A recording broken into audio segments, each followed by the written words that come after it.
Hello, good morning YouTubes. This video is showing how the different it looks from the high cube container and the normal gap container. You can see the height. If we put them together, it is very obvious this one is higher than another. But if you look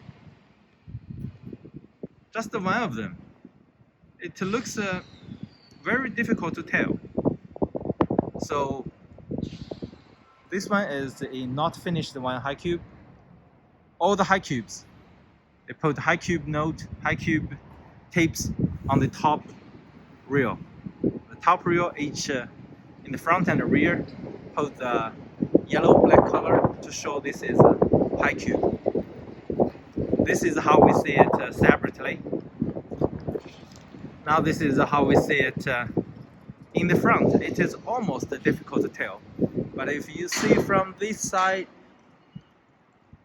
it is very obvious. This one is higher, that one is lower. A little bit short than this one.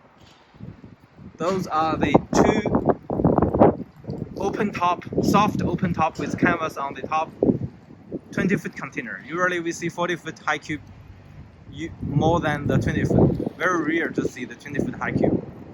Okay guys, thank you very much. Talk to you later. Bye bye.